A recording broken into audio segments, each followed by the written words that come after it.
नमस्कार, special report में स्वागत है आप सभी का। मैं हूं आपके साथ दीपिका सिंघर। स्पेशल रिपोर्ट की शुरुआत करेंगे, लेकिन उससे पहले भीलवाड़ा से बड़ी खबर है। जिंदल स्टील कंपनी की ये कैसे ही दबंग गई। जिंदल कंपनी की प्रताड़ना के आगे किसान बेबस हुए हैं। किसानों ने सांसद के सामने रखी है इच्छा मृत्यु की मांग। जिंदल स्टील कंपनी के खिलाफ एक्शन मोड में सांसद आए हैं। सांसद दामोदर अग्रवाल ने जिंदल स्टील कंपनी के गड़बड़झाले पर एक्शन लिया है। सांसद ने किसानों की शिकायत पर जिला कलेक्टर से रिपोर्ट मांगी है। सांसद के एक्शन के बाद कलेक्टर ने गठित की थी 7 सदस्यीय जांच कमेटी। अवैध खनन और ब्लास्टिंग से परेशान किसानों ने लगाई गुहार। जिंदल की अवैध ब्लास्टिंग से किसानों का जीवन बन चुका है नरक। जिंदल कंपनी अपनी तय शर्तों के विपरीत कर रहा है खनन। आम रास्ते को बाधित किया जा रहा है अवैध खनन। जिंदल कंपनी अवैध खनन और ब्लास्टिंग में जमकर धांधली कर रही है। ब्लास्टिंग के तय मापदंडों की जमकर धज्जियां उड़ाई जा रही हैं। रसूख के चलते किसानों को झूठे मुकदमे में फंसाने का भय दिखाया गया। जिला कलेक्टर को शिकायत के बावजूद कोई कार्रवाई नहीं हुई। आखिर कार्रवाई करने में क्यों कतरा रहे हैं जिला कलेक्टर? क्या जिंदल कंपनी के दबदबे के चलते प्रशासन नहीं ले रहा है एक्शन? ये बड़ा सवाल है। किसान परेशान है, बेबस है, लेकिन जिंदल कंपनी के खिलाफ क्यों नहीं कोई कार्रवाई की जा रही है? ये गंभीर सवाल है। कलेक्टर से शिकायत भी कर दी गई, लेकिन इस पूरे मामले में कार्रवाई अभी तक कोई नहीं हुई है। हालांकि सांसद से शिकायत जरूर किसानों ने की और सांसद ने एक्शन भी लिया, लेकिन जिला कलेक्टर को शिकायत के बावजूद अभी तक कार्रवाई क्यों नहीं हुई? क्या कार्रवाई करने में कोई दिक्कत है जिला कलेक्टर को? क्यों जिला कलेक्टर कतरा रहे हैं कार्रवाई करने में? क्या जिंदल कंपनी के दबदबे के चलते प्रशासन कोई एक्शन नहीं ले रहा है? आखिर ऐसी क्या वजह है कि कलेक्टर की ओर से पूरे मामले में कोई एक्शन नहीं लिया जा रहा है? एक तरफ जिंदल स्टील कंपनी नियमों की धज्जियां उड़ा रही है, तो दूसरी तरफ रसूख के आगे अधिकारी नतमस्तक हैं क्या? ये गंभीर सवाल।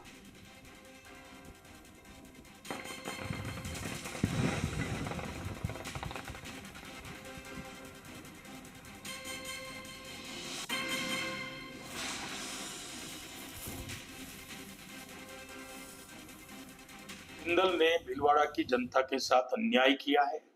जिंदल ने अपने कमिटमेंट के अनुसार न तो यहाँ इन्वेस्टमेंट किया है और न यहाँ इंडस्ट्री लगाकर लोगों को रोजगार दिया है।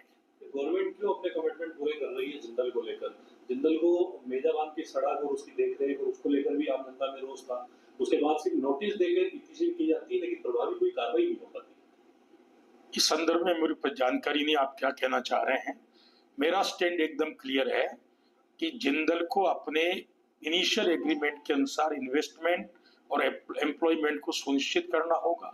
जिंदल को परमिसिबल लिमिट से ऊपर ब्लास्टिंग नहीं करनी है और जिंदल ने जो भी जनता के साथ किए गए वायदों में और यदि कमी रखी है तो उसके लिए नियमानुसार क्या एक्शन हो सकता है, मैं उस दिशा की ओर अवश्य बढ़ूंगा। एनजीटी ने मतलब इस जगह आरोपी बनने से पर्यावरण को नुकसान हो सकता है, तो क्या हम मान सकते हैं भविष्य में अगर हम उसी जगह पर? एनजीटी ने रोक रामधाम की नहीं लगाई है। एनजीटी ने रोक साबुन मार्ग की लगाई है।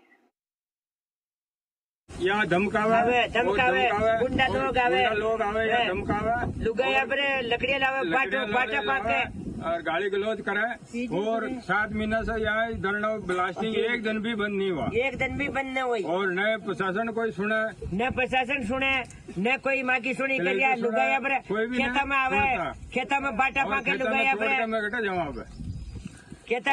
अब अगर कोई फैसला नहीं होगा तो अपने आप पेट्रोल जला के और अपने आप जल जाएंगे यही। ये जवाबदारी प्रशासन की होगी।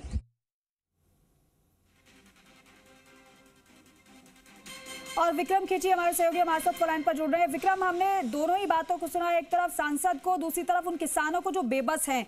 जरा ये बताइए कि जिला कलेक्टर आखिर इस पूरे मामले में एक्शन क्यों नहीं ले रहे हैं? क्योंकि सांसद की ओर से रिपोर्ट मांगी गई, कलेक्टर ने 7 सदस्यीय कमेटी का गठन कर दिया, लेकिन बावजूद इसके क्यों नहीं एक्शन? देखिए, लंबे समय से जो किसान हैं वहाँ बहुत पीड़ित हैं। जिंदल जो शॉ कंपनी है उसकी जो दबंगाई है, जिस तरीके से आप देखें कि अवैध जो ब्लास्टिंग की जा रही है, बड़े धमाकों के साथ ब्लास्टिंग की जा रही है, और जो उनके जो तय मानदंड है ब्लास्टिंग के, उन जो मानदंडों को विपरीत मानदंडों की धज्जियां उड़ाते हुए वहां ब्लास्टिंग की जा रही है। और साथ ही में देखें आप कि जहां अवैध खनन को लेकर के भी जिंदल का बड़ा सांसद अग्रवाल ने भी खुलासा किया है कि अवैध खनन किया जा रहा है, रास्ते पर आम रास्ते को अवरुद्ध करके अवैध खनन बड़े स्तर पर अभी तक बदस्तूर जारी है। और इसी सारे पूरे प्रकरण को लेकर के सांसद दामोदर अग्रवाल अब एक्शन में आए हैं, और एक्शन में दिखे हैं क्योंकि कई समय से किसान प्रशासन को अपनी समस्या बता रहे थे, लेकिन कोई समस्या सुनवाई नहीं हो पा रही थी। अब उन समस्याओं को लेकर के दामोदर अग्रवाल एक्शन में दिखे। एक्शन में आने के बाद जिला कलेक्टर ने उस पर संज्ञान लिया। हालांकि उस जो शिकायतें थी उस पर जिला कलेक्टर पूर्व में भी संज्ञान ले सकते थे, लेकिन उन्होंने संज्ञान सांसद की शिकायत पर ही लिया है। और यहाँ देखा जाए तो जो ब्लास्टिंग से जो जनजीवन को जो खतरा हो रहा है कि आए दिन वहां ब्लास्टिंग होती है, पत्थर आते हैं घरों पे, आवासीय जो अब पास में निकटतम तकरीबन आप देखें 500-600 मीटर दूर वहां आवासीय मकान है, और जिस तरीके से नियम विपरीत जो ब्लास्टिंग होती है उससे उनको काफी समस्या भी है। उनके मकानों की जो जर्जर स्थिति ऐसी हो चुकी है कि वहां रहना उनके लिए दूभर हो चुका है। अब वो कहीं ना कहीं पलायन के लिए मजबूर भी हो रहे हैं। महज आप देखें कि कुछ दूरी पर आवासीय सारे मकान होने पर भी वहां ब्लास्टिंग की इस तरीके से ब्लास्टिंग की जा रही है, जबकि इनको ब्लास्टिंग कहीं साइलेंट ब्लास्टिंग करने की आवश्यकता है, जबकि कई नॉर्म्स है, लेकिन उन नॉर्म्स के अनुसार नहीं कर रहा है। लेकिन सबसे बड़ा सवाल ये बनता है कि जो किसानों की जो पीड़ा है आखिर सरकार क्यों नहीं सुन पा रही?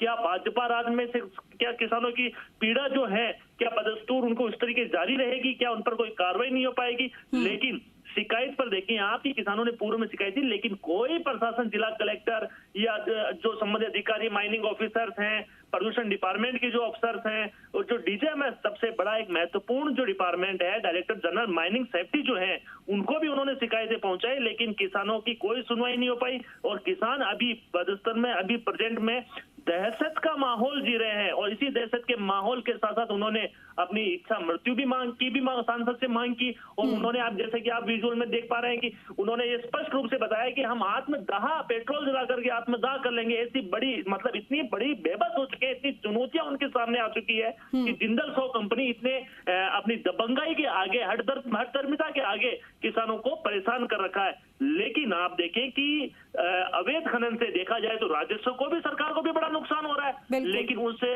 राजस्व की भी भरपाई में अफसर जो हैं, जो जिम्मेदार अफसर हैं, वो मूक दर्शक बने हुए हैं, लेकिन उन पर कोई कार्रवाई नहीं कर पा रहे। लेकिन अब देखना ये कि सांसद के दखल के बाद अब कितना एक्शन हो पाता है। लेकिन सबसे बड़ा सवाल ये आता है कि अवैध खनन, अवैध ब्लास्टिंग पर विभाग, जो जिम्मेदार विभाग है, उनकी प्रतिक्रिया जो देखने को मिली वो बिल्कुल शून्य प्रतिक्रिया सामने आई है। जबकि डीजीएमएस के जो डायरेक्टर जनरल है, महाप्रबंधक हैं, कहीं ना कहीं उनके खबर के माध्यम से भी कई बार पूर्व में भी खबरें प्रसारित हुई थी और खबर के माध्यम भी उनके पास जानकारी पहुंचते, लेकिन डीजीएमएस के अफसर जो हैं कुंभकर्णी नींद सो रहे हैं। वो उन पर कार्रवाई के लिए कहीं न किसी प्रकार की कोई जू तक नहीं रहेंगी। और अवैध ब्लास्टिंग के बारे में कार्रवाई के लिए जब डीजीएमएस के जो अधिकारी हैं उनसे भी उसका पक्ष जानने का प्रयास किया गया, लेकिन उन्होंने किसी प्रकार का अपना पक्ष भी नहीं दिया गया। लेकिन सबसे बड़ा सवाल यह है कि जिंदल कंपनी पे जो आरोप लग रहे हैं, और इन आरोपों पर भी जिंदल कंपनी के जो प्रतिनिधि हैं दिनेश पाटिल ने उनसे भी संपर्क साधने का प्रयास किया, लेकिन उनसे भी कोई अभी तक कोई संपर्क नहीं हो पाया। हालांकि जो अब सांसद के एक्शन है उनके के बाद जिला कलेक्टर 7 सदस्य कमेटी जो तैयार की है, अब आम जन का ये कहना है कि ये कमेटी कब तक निर्णय करेगी, जबकि ये कमेटियां पूर्व में भी निर्णय कर चुकी है, पूर्व में भी समझौते पत्र तैयार हो चुके हैं, लेकिन उन समझौते पत्र पर जिंदल से कोई कार्रवाई कराने में सरकार और सरकार के आला अफसर भी बेबस नजर आ रहे हैं। जी दीपिका। लेकिन विक्रम, आप ये कह रहे हैं क्या कमेटी का गठन करने का मतलब एक बार फिर से मामले को ठंडे बस्ते में डालने की कोशिश है? देखिए, कमेटी का गठन जिस प्रकार किया गया है, शिकायत में जैसे दामोदर अग्रवाल जो सांसद है उनके एक्शन पर यह कमेटी गठित हुई है, जबकि पूर्व में भी इस तरीके की कमेटियां गठित हुई थी और पूर्व में भी समझौते पत्र करार जो 27 शर्तें दी गई थी, लेकिन उन 23 शर्तों पर जिंदल कंपनी आपने जो करार हुआ था उस पर खरा नहीं उतर पाया और अब वापस नई कमेटी तैयार की। लेकिन इस बार देखा जाए तो कहीं ना कहीं कमेटी टू कमेटी का खेल इस प्रकार बदस्तूर जारी है। लेकिन समस्या का जो समाधान जो जो किसानों को होना चाहिए वो अभी तक धरातल पर नजर नहीं आ रहा। दीपिका, ठीक है विक्रम, शुक्रिया जानकारी के लिए। तो देखिए, एक बार फिर से कमेटी का गठन कर दिया गया है और सहयोगी बता रहे इससे पहले भी ऐसी कमेटियां गठित हो चुकी हैं, लेकिन सवाल ये बरकरार है कि कमेटियों के गठन के बाद रिपोर्ट आती है, लेकिन बावजूद इसके जिंदल स्टॉक कंपनी पर क्यों नहीं एक्शन लिया जा रहा है। नियमों को धता बताकर यहाँ पर कार्य किया जा रहा है, अवैध खनन किया जा रहा है, ब्लास्टिंग की जा रही है, किसान डरे हुए हैं, बेबस हैं, इच्छा मृत्यु की मांग कर रहे हैं सांसद से, लेकिन इससे पहले कोई कार्रवाई नहीं हुई। जब सांसद ने हस्तक्षेप किया तब जाकर कलेक्टर जागे और 7 सदस्यीय कमेटी का गठन किया, लेकिन एक बार फिर से कमेटी का गठन हुआ है, एक्शन नहीं हुआ है।